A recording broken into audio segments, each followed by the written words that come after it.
The simulation chamber's walls rippled with impossible colors as Admiral Kirill Voss watched the human cadet enter through the sealed portal. 27 species had attempted the Class 15 Deathworld simulation. 27 species had failed within the first 3 minutes. The human walked in eating something from a metallic wrapper. "Cadet Dmitry Volkov reporting for assessment," the young man said, crumpling the wrapper and sliding it into his pocket.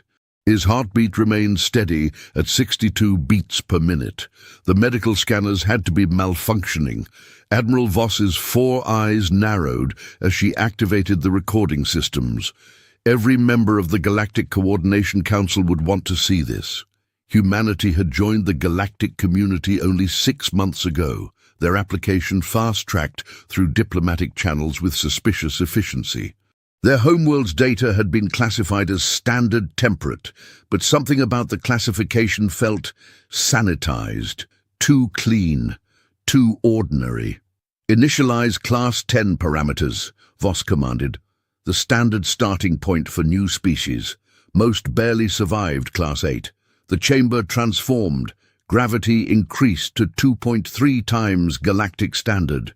The temperature spiked to 47 degrees Celsius, while humidity dropped to desert levels. Atmospheric pressure fluctuated wildly.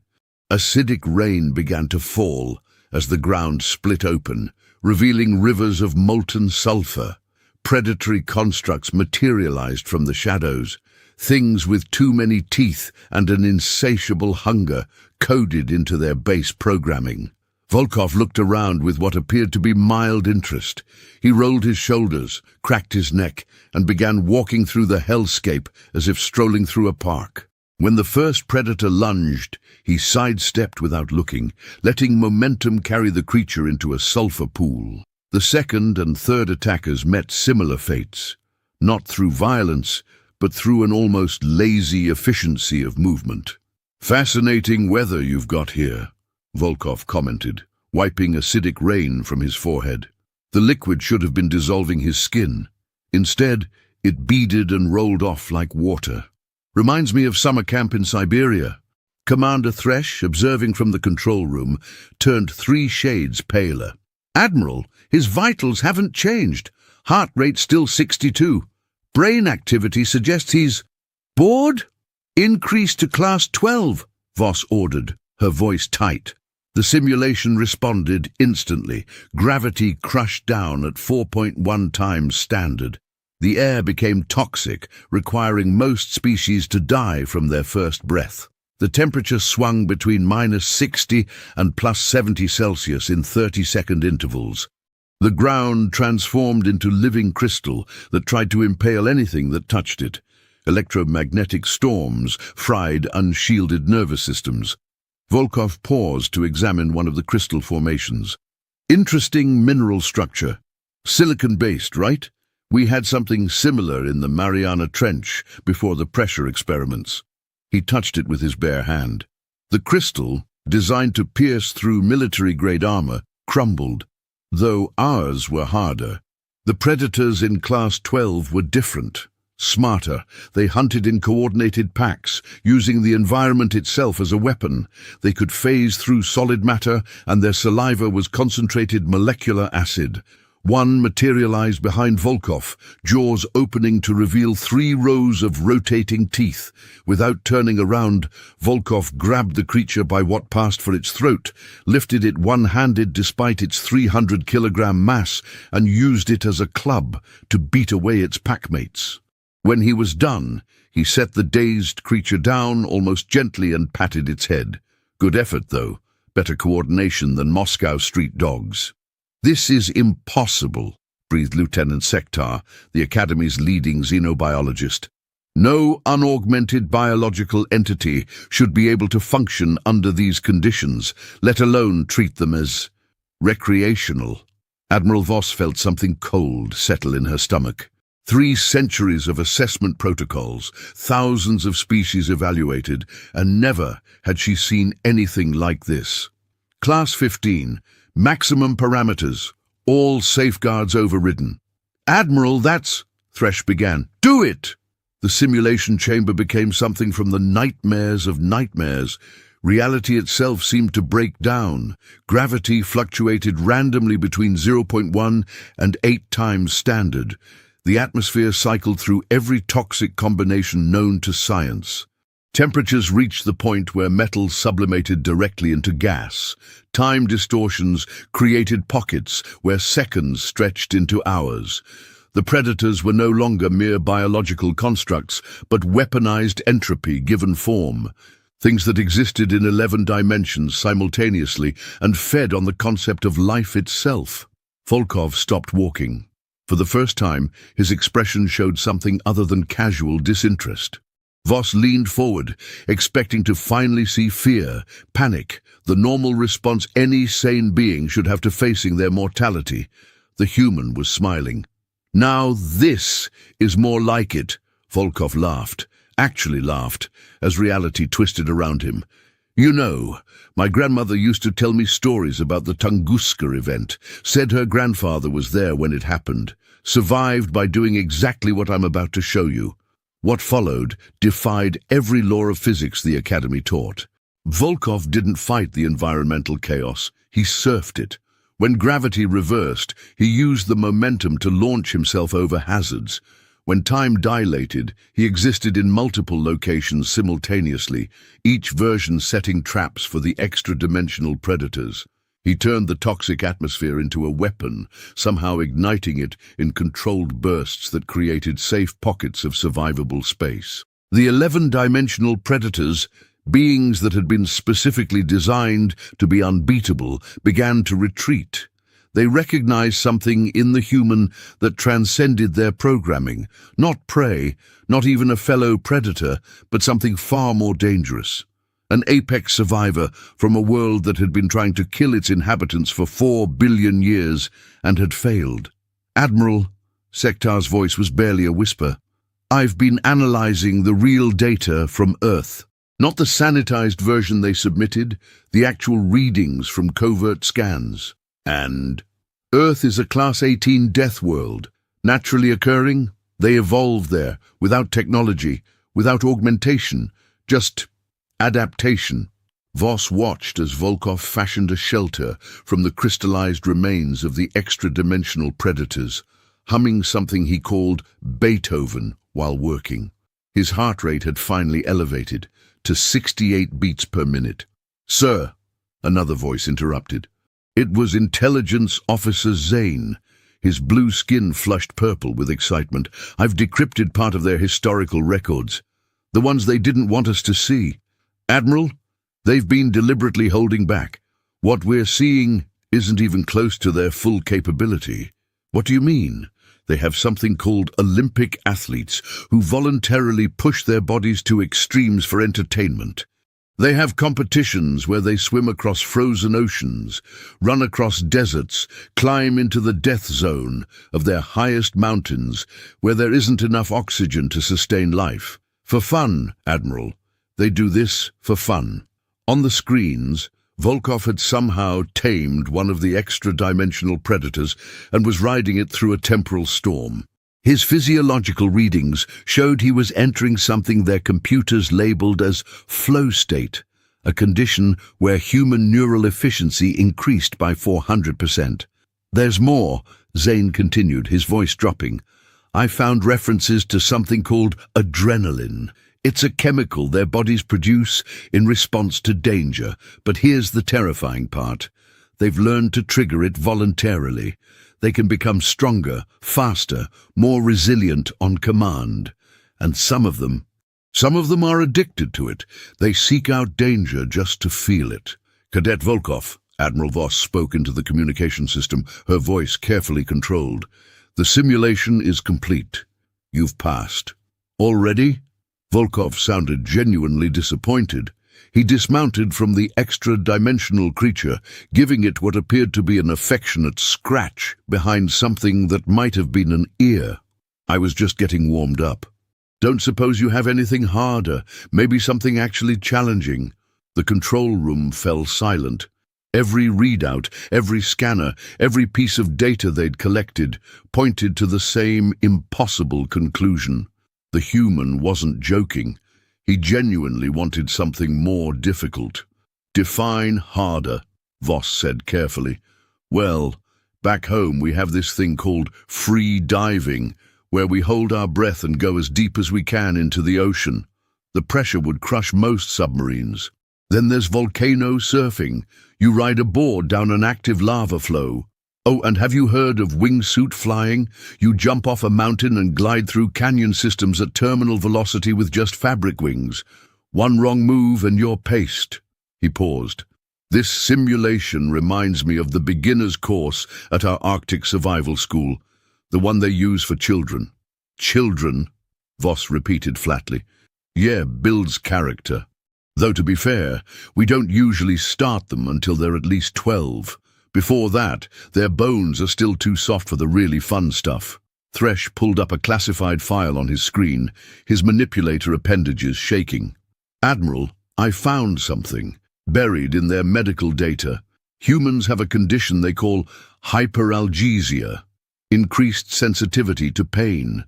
They consider it a disorder, a weakness to be corrected." "They perceive pain as a weakness?" Voss asked. "It gets worse. They have individuals who've trained themselves to ignore it entirely. They call them special forces. And those aren't even their most dangerous members. They have something called mothers lifting cars off their children. Temporary strength increases of over 1,000% triggered by protective instincts." Volkov had found a comfortable spot in the simulation chamber and appeared to be taking a nap. In a Class 15 Deathworld environment, his brain waves showed REM sleep. "Pull up everything," Voss commanded. "Every piece of data about Earth we can find, official and unofficial." The holographic displays filled with information. Earth's actual gravity was only 30% higher than galactic standard, but its ecosystem was a nightmare of competition and adaptation. Predators that hunted in perfect silence, microscopic organisms that could survive in space, plants that produced neurotoxins, insects that hijacked the nervous systems of their hosts. And through it all, humans hadn't just survived, they'd thrived. They'd become the dominant species on a world where everything was trying to kill everything else.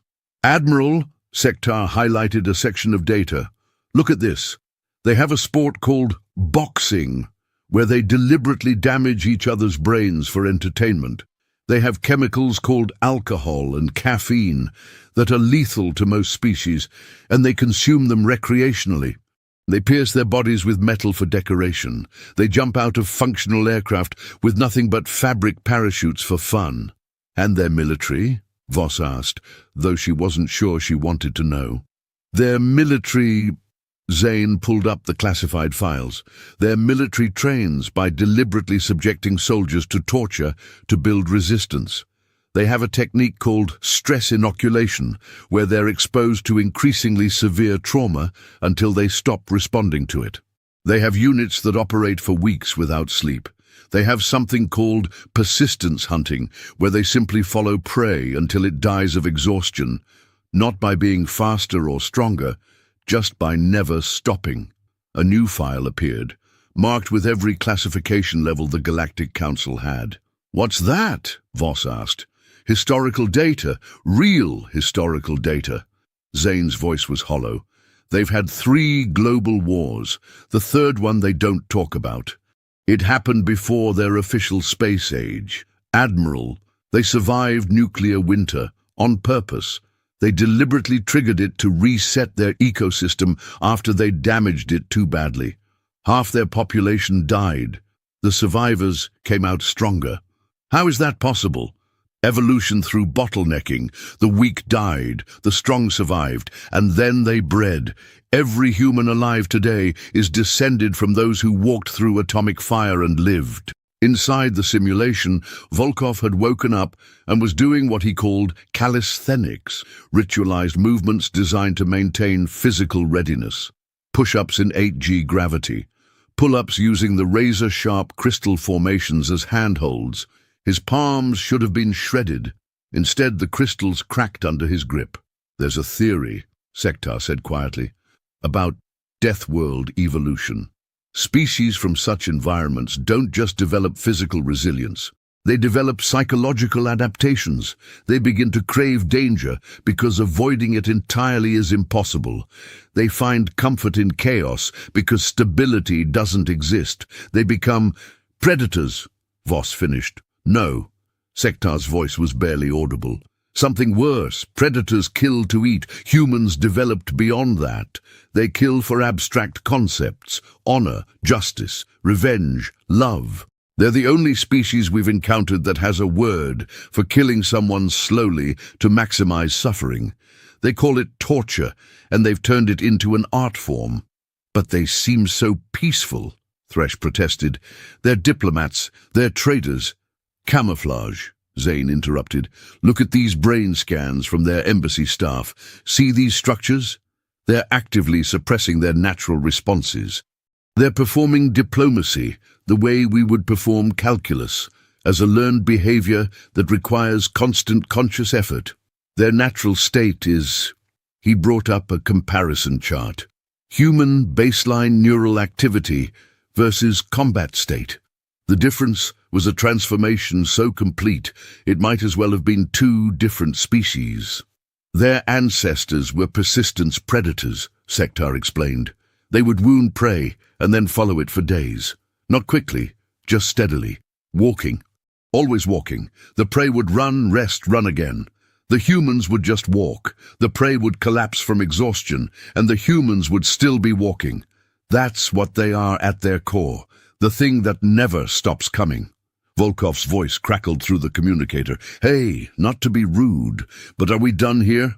I've got a poker game with the Altarian cadets at 1500, and they get annoyed when I'm late. Something about me being able to read their electromagnetic fields. Which is ridiculous. I can only see the obvious ones. He can perceive electromagnetic fields, Voss asked. All humans can, to some degree, Sektar confirmed. They just don't usually realize it. Their brains process it subconsciously, along with ultrasonic frequencies, infrared radiation, and magnetic fields. They have more sensory input than most species. They just evolved to filter it out to avoid madness. Madness, Voss repeated. The word felt inadequate. Admiral, a new voice interrupted. It was Counselor Drex, the Academy's military historian. I've found something. The humans' first contact protocols. The real ones, not the ones they showed us. And? They call it the Veil Protocol. Every human in space is under strict orders to suppress their natural capabilities by 70% minimum when interacting with other species. They wear weighted clothing to make themselves appear slower. They take muscle relaxants to appear weaker. They use neural inhibitors to slow their reaction times. They even have contact lenses that prevent their natural predator focus response. The thing where their eyes track movement independently. They're hiding, Voss breathed. They're hiding, Drex confirmed, but not out of fear, out of consideration. They don't want to scare us. The implications hung in the air like a toxic cloud. Every human they'd met, every interaction they'd had been with beings deliberately operating at 30% of their capacity, and at 30% they were already among the most capable species in the galaxy. What happens if they stop hiding? Thresh asked. No one answered. No one needed to. Cadet Volkov, Voss spoke into the communicator. We're preparing a Class 20 simulation, custom parameters. Would you be interested? There was a pause. Then, for the first time since entering the chamber, Volkov's heart rate actually increased to 71 beats per minute. Class 20? I didn't know the scale went that high. It doesn't. We're creating it specifically for you. Another pause. Then a sound that sent involuntary fear responses through every non-human in the control room. Laughter. Genuine, delighted, human laughter. Now you're talking my language. Will there be fire? I love fire. Fire makes everything more interesting. Voss looked at her team. Create something that will actually challenge him. Use everything, every parameter, every variable, every nightmare scenario we've ever theorized but never dared implement. Admiral, Thresh warned. If we push the simulation beyond Class 20, we risk damaging the containment systems. The energy requirements alone. Do it. 3 hours later, they watched in stunned silence as Volkov not only survived their impossible creation, but seemed to be taking notes. Mental notes about weak points in their design, areas where the challenge could be improved. He turned their ultimate test into a teaching experience for them. You know, Volkov said as he casually dismantled a construct made of weaponized dark matter, this reminds me of a story my great-aunt told me about the siege of Stalingrad. 2 million people died. The survivors ate rats, then leather, then each other. And when spring came, they planted flowers in the bomb craters. He paused, considering. Humans are weird that way. The worse things get, the more stubborn we become. It's like we take personal offense at the universe trying to kill us. He's not even at his limit, Sektar observed, studying the readouts. His cellular activity suggests he could maintain this level of performance for another 6 to 8 hours. How? Mitochondrial density. Humans have 3 times the cellular power plants of most species. Their muscles produce lactic acid as a byproduct of extreme exertion, but instead of being a limiting factor, they've evolved to metabolize it as emergency fuel. They literally feed on their own exhaustion. Councillor Drex had been silent for 20 minutes, studying something on his private display. Finally he spoke. I found it. The thing they're really hiding. Everyone turned to look at him. It's not their strength or their endurance or their adaptability. It's this. He pulled up a document. The berserker gene, present in 17% of their population. Under extreme stress, these individuals undergo a temporary transformation. Vastly increased strength, complete immunity to pain, maximum efficiency in all biological systems. But that's not the terrifying part. What could be more terrifying than that? Thresh asked. It's contagious, not biologically but psychologically. When one human enters this state, nearby humans are triggered to enter it as well. They call it mass hysteria or crowd dynamics, but it's actually an evolutionary adaptation. In prehistoric times, if one member of the tribe entered combat mode, they all did, instantaneously, without communication. An entire species that can spontaneously coordinate violence, Voss said slowly. There's a recorded incident, Drex continued. A human colony ship was attacked by pirates. 32 humans versus 300 armed raiders. The humans won. When asked how, the survivor said, "We got angry together." That's all. They got angry together. And 300 armed professionals died. Inside the simulation, Volkov had reached what appeared to be the final challenge, a paradox engine that created situations with no survivable outcome. It would kill him, resurrect him, and kill him again in an infinite loop until his mind broke. Most species didn't last one cycle. Volkov tilted his head, studying it. Then he did something none of them expected. He sat down in front of it, crossed his legs, and closed his eyes. What's he doing? Voss asked. I think he's meditating, Sektar said, incredulous. He's using a consciousness technique to separate his awareness from his physical form. He's letting the paradox engine kill his body repeatedly while keeping his consciousness intact and outside the loop. That's impossible. The pain alone, he's not feeling it. Or rather, he's feeling it but not processing it as suffering. Humans have multiple philosophical traditions that train them to recontextualize sensory input. They can choose how to interpret their own nerve signals. 20 minutes passed. The paradox engine cycled through millions of death scenarios. Volkov didn't move, didn't react, didn't even change his breathing pattern.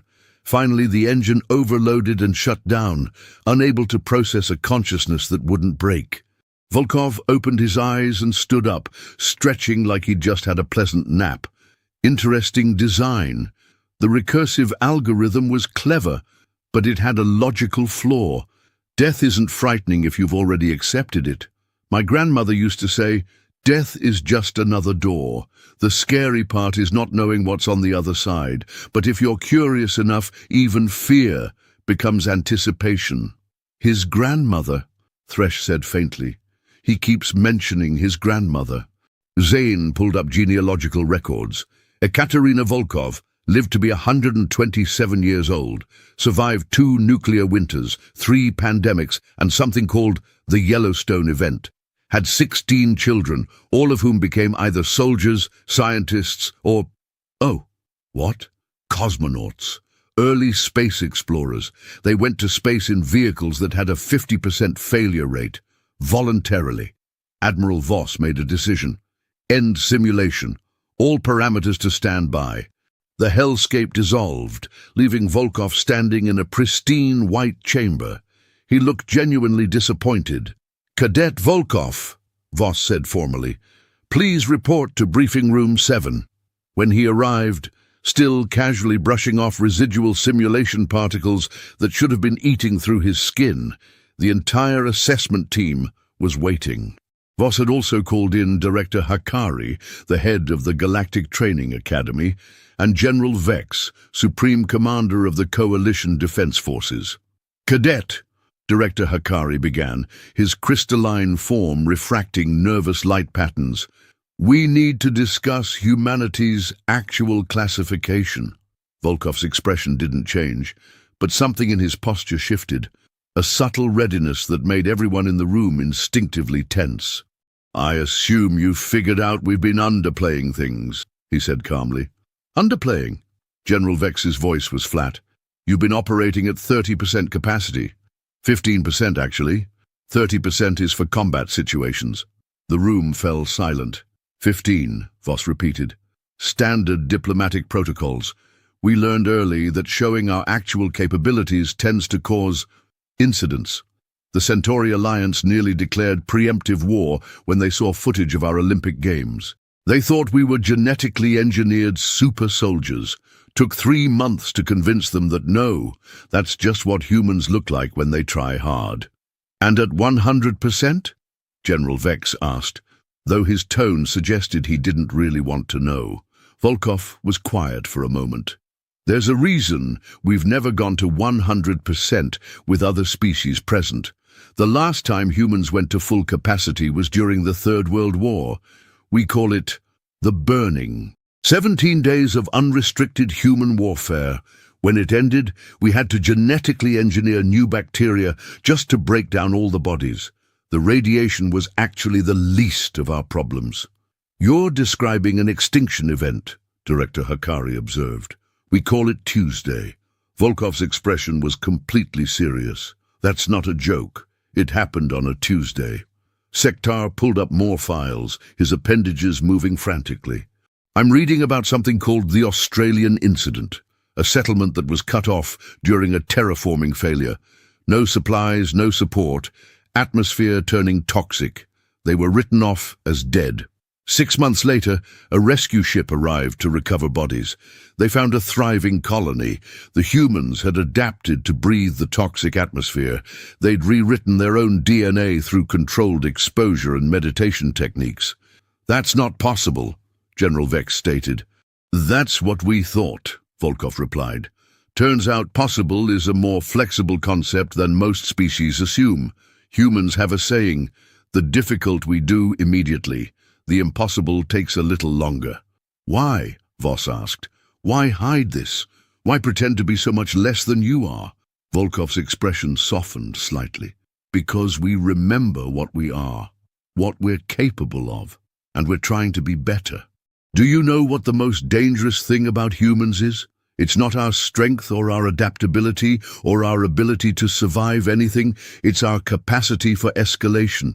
Give us a stick and we'll make a spear. Give us a spear and we'll make a bow. Give us a bow and we'll make a gun. Give us a gun and we'll split the atom. We always escalate. Always. It's hardwired into us. The only way we found to control it is to pretend we don't need to. But the simulation was fun. But it was just a game. No real stakes. No one I cared about was threatened. You haven't seen a human with something to protect. That's when we stop being reasonable. That's when we become what evolution made us. The most dangerous thing that ever walked out of the gravity well of a Deathworld. General Vex leaned forward. Are you threatening us? No, Volkov said simply. I'm warning you. Every human in space is a volunteer. We're here because we want to be part of something bigger. We want to be peaceful members of the galactic community. But we need you to understand something. We're not domesticated. We're self-restraining. There's a difference. What difference? Director Hakari asked. Domesticated means you've forgotten how to be dangerous. Self-restraining means you're choosing not to be. Every human you meet, every moment of every day, is actively choosing to be peaceful. It's not our nature, it's our aspiration. And most of the time, we succeed. But if something threatens the things we care about, he trailed off. What happens then? Voss asked, though she suspected she knew. Then we stop choosing to be peaceful, and we become what 3.5 billion years of evolution on a death world designed us to be, the apex survivor, the thing that looked at a planet trying to kill it and said, "No, I think I'll kill you instead," and then did it. The weight of his words settled over the room like a shroud. Zane had found another file. The Kepler Station Massacre. 50 humans killed by raiders. The human response, don't, Volkov said quietly. They don't need to know about that. 300 human vessels appeared within 6 hours, Zane continued, his voice hollow. They didn't just destroy the raider fleet. They hunted down every ship, every base, every individual who had even tangentially supported the raiders. It took them 3 days. When they were done, that entire sector of space was empty, not destroyed. Empty. They disassembled everything at the molecular level and scattered the atoms across 17 light years. We call it going human, Volkov said. It's what happens when we stop pretending to be civilized and remember what we really are. And what are you really? Director Hakari asked. Volkov met his gaze steadily. The reason the universe invented intelligence. To look at entropy itself and say, not today. We're the species that refuses to die, no matter what, no matter the cost, no matter the impossibility. We simply refuse, and reality eventually gives up and lets us win. Admiral Voss pulled up the final piece of data she'd been holding back. This morning, before your assessment, I received a message from Earth's military command. They knew we would discover the truth during your testing. They wanted me to give you this. She handed him a small device. Volkov activated it, and a hologram appeared. A human woman in military uniform, her face scarred, her eyes holding depths that made even the recording uncomfortable to watch. Cadet Volkov, the woman said. This is Fleet Admiral Morrison. If you're seeing this, then our galactic partners have discovered what we are. You are authorized to reveal Protocol 7. Volkov's expression changed. For the first time since entering the academy, he looked genuinely surprised. Protocol 7. But that's... Oh, what's Protocol 7? General Vex demanded. Volkov was quiet for a long moment. When he spoke, his voice was different, older, tired. It's the reason humans are really in space. Not exploration, not trade, not even friendship, though we do value that. We're here because we discovered something about the nature of the universe itself. What did you discover? That we're not the only death world species out here. And the others, they're not interested in joining the Galactic Council. They're interested in consuming it. We're here because we're the only thing standing between you and them. We're your immune system. We're the antibodies. We're the thing evolution created to fight the things you can't even imagine yet. That's impossible, Director Hakari said. Your surveys don't go into the dark sectors, the places where physics breaks down, the regions where space itself is wounded. We do. We've been mapping them, fighting in them, dying in them for 50 years, before we ever made official first contact. We've been holding the line against things that make your Class 15 simulation look like a pleasant afternoon." He pulled up his sleeve, revealing scars that seemed to move, that hurt to look at directly. "This is from a dimensional predator that exists in 17 dimensions simultaneously. It tried to eat Earth's timeline. We stopped it. Barely. Lost 300,000 people in a war that technically never happened, because we erased it from history to prevent temporal paradoxes." "You're saying," General Vex spoke slowly, "that humans have been secretly protecting the galaxy." "Not secretly, quietly. Because if you knew what was out there, really knew, your entire civilization would collapse from the knowledge. We're the species that looked into the abyss, had the abyss look back, and then beat the abyss unconscious with a rock. Because that's what humans do. We take the impossible and make it merely difficult." "Why tell us now?" Voss asked. "Because they're getting stronger, the things in the dark. They're organizing, and we're going to need help, not to fight, we'll handle that, but to evacuate, to rebuild, to survive what's coming. We need you to trust us, to trust that when we tell you to run, you run. When we tell you to hide, you hide. And when we tell you we need to go to 100%, he paused. You get as far away as possible, and don't look back." The room was silent for a full minute. Finally, Director Hakari spoke. "How long?" "Best estimate? 3 years, maybe 5 if we're lucky." "And you can stop them?" Volkov smiled. It wasn't a pleasant expression. "Stop them? Director, we're humans. We don't stop things. We break them. We disassemble them. We turn them into cautionary tales for the next things that try. These creatures evolved in dimensions where suffering is a physical law. They've never encountered a species that weaponized spite. They're about to learn why Earth's children are the only species in the known universe with a word for vindictive." He stood up. "Now, if you'll excuse me, I really do have that poker game. The Altarians get upset when I'm late. Something about me being able to read their electromagnetic fields." He paused at the door. "Oh, and Admiral Voss? That Class 20 simulation? I was wondering if I could get a copy of the program. My little sister just enlisted, and she could use something easy to warm up with." After he left, the room remained silent for a long time. Finally, General Vex spoke. "We need to reclassify humanity." "To what?" Voss asked. "What classification do you give to a species that treats impossible odds as a mild inconvenience?" Sektar had been running calculations. Based on all available data, humanity should be classified as classification error. They exist outside our understanding of what biological life can achieve. "No," Director Hakari said quietly. "I know what to classify them as." Everyone turned to look at him. "Necessary." 3 weeks later, the first refugees from the dark sectors began arriving. Species that no one knew existed, fleeing from something that consumed entire star systems.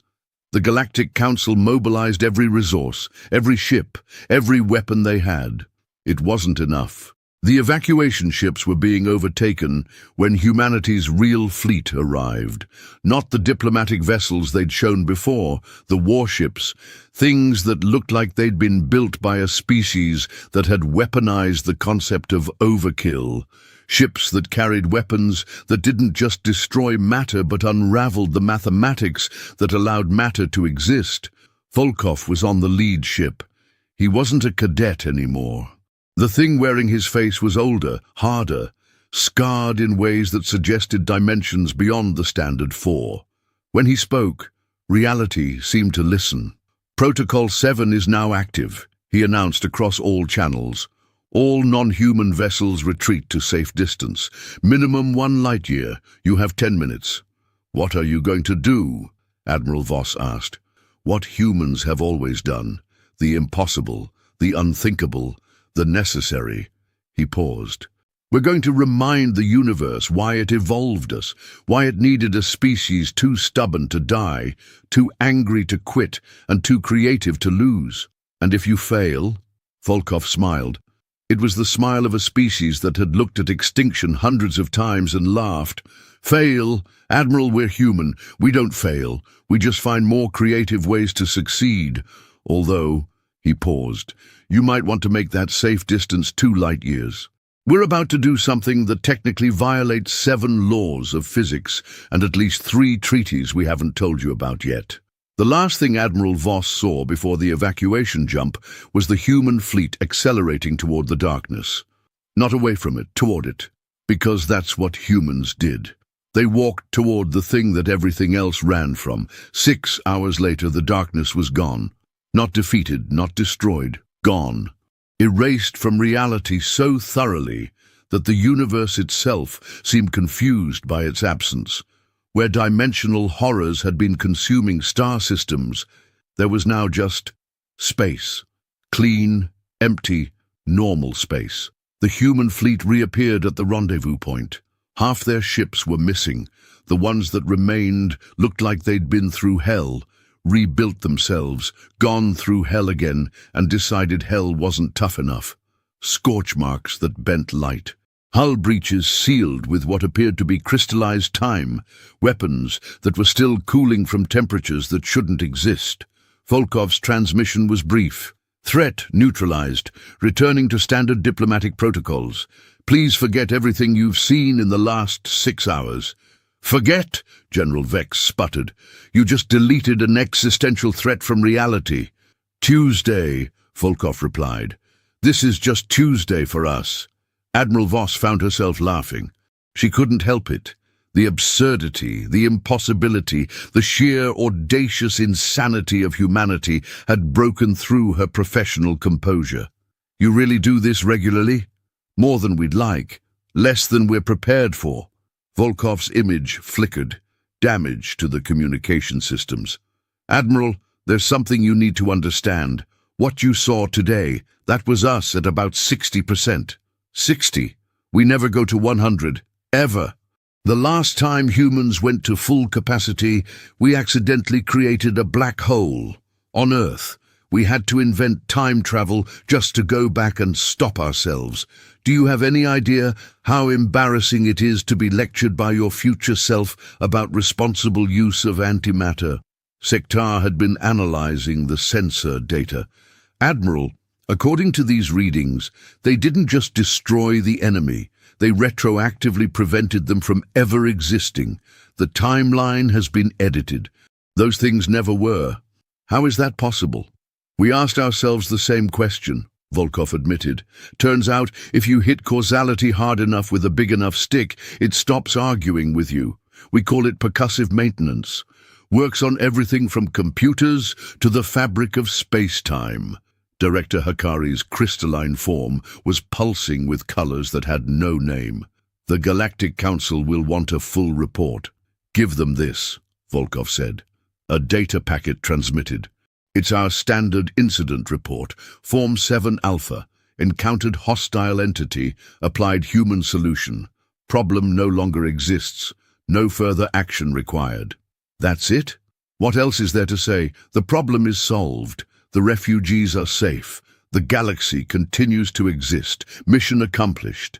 But the implications are that humans are very good at making problems go away, Volkov interrupted. That's all anyone needs to know. We're not conquerors. We're not rulers. We're just the species that evolution designed to look at impossible problems and say, challenge accepted. Over the following months, the galaxy slowly adjusted to the new reality. Humanity wasn't just another member of the Galactic Council. They were the guardians, the watchers, the ones who stood between civilization and the things that lurked in the spaces between spaces. But they did it quietly, politely, still operating at their reduced capacity. Still pretending to be just another species, trying to find their place in the cosmos. The only difference was that now, when a human smiled and said, "Don't worry, we'll handle it," everyone believed them. The Academy's classification system was quietly updated. Humanity was listed as standard temperate species, with a small footnote that simply read, "See Appendix 7 for special considerations." Appendix 7 was a single page that said, "In case of existential threat, unlock human restrictions, then run." Volkov returned to the academy to finish his training. He still attended classes, still participated in simulations, still lost at poker to the Altarians, on purpose, though no one could prove it. But now, when he walked through the halls, other species moved aside. Not from fear, but from respect, and perhaps, just a little bit, from an instinctive recognition of what he was. An apex predator pretending to be prey. During his final assessment, the review board asked him a simple question. What is humanity's greatest strength? Volkov thought for a moment. Our refusal to accept limitations. Other species evolved to fit their environment. Humans evolved to break their environment, then fix it, then break it again, but better. We're basically the universe's way of testing if the laws of physics are more like guidelines. And your greatest weakness? Boredom. A bored human is the most dangerous thing in the universe. We start wondering things like, what happens if I press this? Or, how hard could it really be to terraform a gas giant? Or, wouldn't it be fun to teach dolphins quantum mechanics? Give us a problem to solve, and we're happy. Leave us with nothing to do, and we'll create our own problems, usually involving explosions. Is that a threat? No, it's a promise. We're here to help, to protect, to serve. But in exchange, you have to give us something to do, something impossible, something everyone says can't be done, because that's what we live for. The moment when we prove that impossible is just another word for haven't tried hard enough yet. The board approved his graduation unanimously. 6 months later, when the Void Hunters emerged from the quantum foam, beings that existed as pure entropy, consuming order itself, humanity didn't even call it a crisis. They called it Thursday's Project. The after-action report was 2 sentences. Taught entropy how to be orderly. It didn't like it.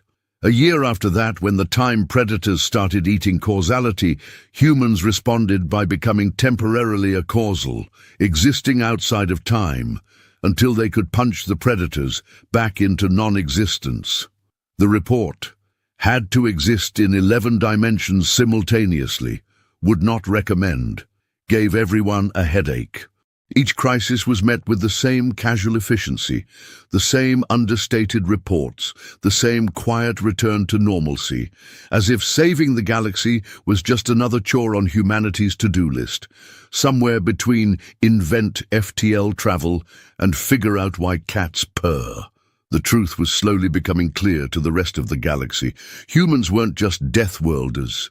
They were what happened when a Deathworld tried to create the perfect survivor and accidentally created something that refused to acknowledge the concept of impossibility.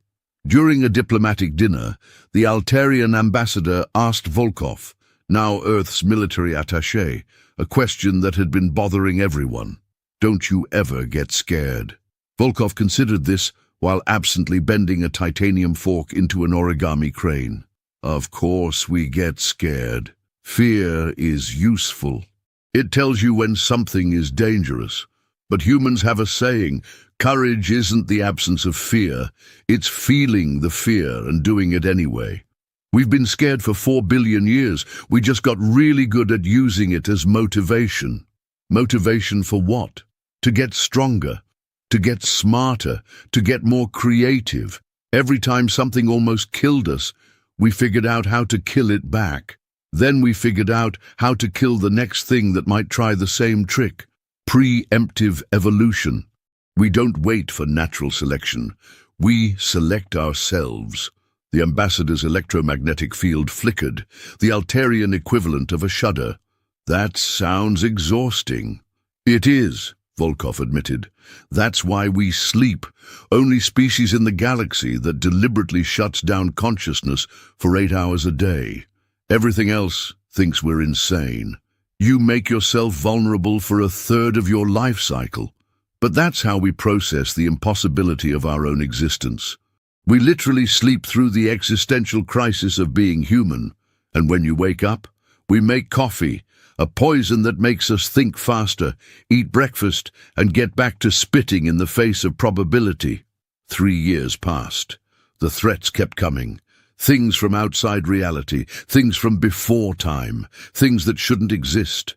And each time, humanity met them with the same terrifying efficiency. Not because they were stronger or faster or smarter than these cosmic horrors, but because they were more stubborn. The breaking point came when the entropy lords arrived. Beings from the end of time itself come back to ensure their own creation by ending everything else. They were unstoppable, unkillable, inevitable. Humanity's response was to make them evitable. The battle, if it could be called that, lasted 17 seconds. The entropy lords had made one crucial mistake. They'd assumed humans would accept the inevitability of defeat. Instead, humanity collectively decided that entropy was optional. The physics departments of 17 different species spent the next decade trying to understand how humans had literally bullied the second law of thermodynamics into submission. The only explanation came from a human physicist who shrugged and said, "We asked entropy nicely to stop. It didn't, so we made it." But the real revelation came during the aftermath. When the cosmic dust settled and reality stopped screaming, the Galactic Council called humanity to account. Not for punishment, but for understanding. "How?" Director Hakari asked simply. "How do you do the impossible?" The human representative, Fleet Admiral Morrison herself, scarred and ancient and terrible in her certainty, smiled. "Because we don't believe in impossible. It's not denial. It's not ignorance. We know things are impossible. We just don't care.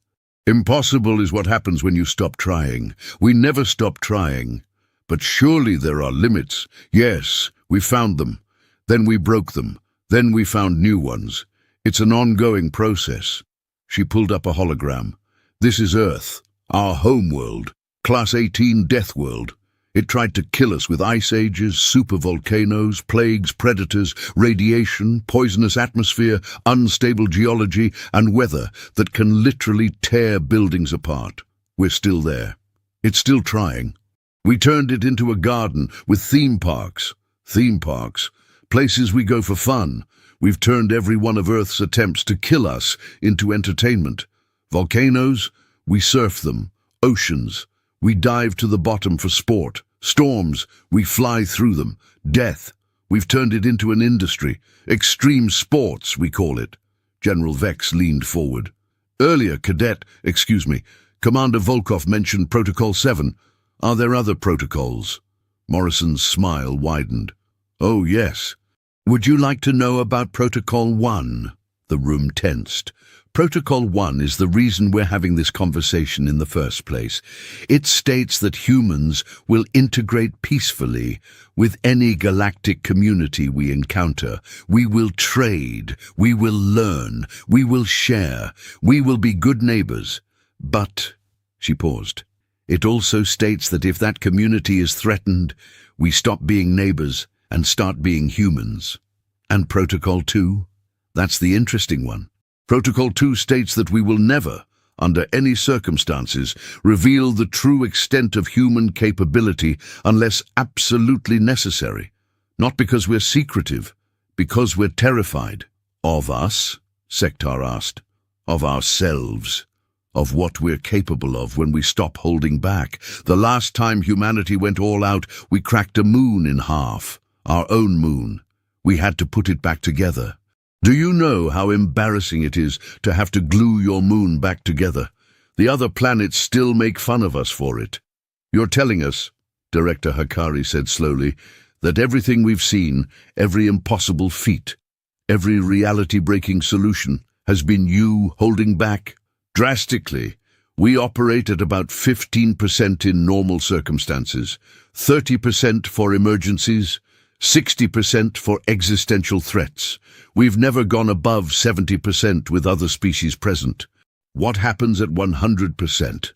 Morrison was quiet for a long moment. "We don't know. The last time humans went to 100%, we were alone. And when it was over, we had to rebuild our entire civilization from scratch. The only records are genetic memories, trauma encoded in our DNA. All we know is that something threatened our existence, and humans responded by temporarily becoming something else. Something that scared us so badly, we've spent the last 10,000 years making sure we never have to do it again. The weight of that statement hung in the air. "But you would do it again," Voss said. It wasn't a question. In a heartbeat. If it meant protecting what we care about, we'd become monsters, then we'd become worse than monsters. We'd become humans with nothing left to lose. Volkov, who had been silent, spoke up. "There's something else you should know. About human children." Everyone turned to look at him. "We've been talking about adult humans, trained, disciplined, controlled adults. But children, human children are unrestrained. They haven't learned to hold back yet. A human child, properly motivated, is one of the most dangerous things in the universe. They don't know things are impossible, so they just do them." "You're joking," General Vex said. "There's a documented case," Volkov continued, "of a 7-year-old human child who lifted a ground vehicle to save a pet, 2,000 kilograms. She lifted it because she didn't know she couldn't. That's what human children are. Unlimited potential that hasn't learned its limits yet. And you let them roam freely? How else would they learn? We don't become strong by being protected. We become strong by surviving. Every human child is thrown into controlled danger from the moment they can walk. Sports, challenges, competitions. We teach them to fall before we teach them to walk. We teach them to fail before we teach them to succeed. Because failure isn't the opposite of success for humans, it's practice. Director Hikari's form shifted through spectrums of light that indicated deep thought. "I have one final question. If humans are so capable, so impossible to defeat, why do you serve? Why not rule?" Morrison stood. "Because ruling is boring. Protecting is interesting. Serving gives us purpose. Conquering gives us nothing. We're not builders of empires. We're breakers of impossibilities. We don't want to rule the galaxy. We want to keep it interesting. And safe, but mostly interesting. That's terrifying." "Yes," Morrison agreed. "We terrify ourselves sometimes. But here's the thing about humans. We're on your side. We chose to be. We'll stand between you and anything that threatens you, not because we have to, because we want to, because protecting others gives us something to do with all this evolutionary overkill." "And if we weren't worth protecting?" General Vex asked. Morrison's smile became something sharp. "Then you wouldn't be having this conversation. But you are worth protecting. You create art. You explore. You dream. You make the universe interesting. And humans will die before we let anything make the universe boring." As the meeting concluded and the various representatives dispersed, Volkov remained behind with Admiral Voss. "Can I ask you something?" Voss said. "Sure. That story about your grandmother, was it true?" Volkov laughed. "Every word. But I left out the best part. She didn't just survive all those disasters. She went looking for them. Said life was too short to waste on being safe. She died at 127, trying to surf a tsunami. Her last words were, 'worth it.' That's insane, and that's human. We don't just accept death, we make friends with it. We invite it to dinner. We challenge it to games. And when it finally wins, we shake its hand and say, 'Good match, see you next time.' Next time? Oh, didn't anyone mention? We're working on defeating death too, not because we're afraid of it, because it's there. And humans can't resist a challenge that's just sitting there being impossible." Voss felt a chill run through her. "You're serious." "Completely. Give us another century or two. We'll either cure death or die trying. And if we die trying, we'll find a way to come back and try again.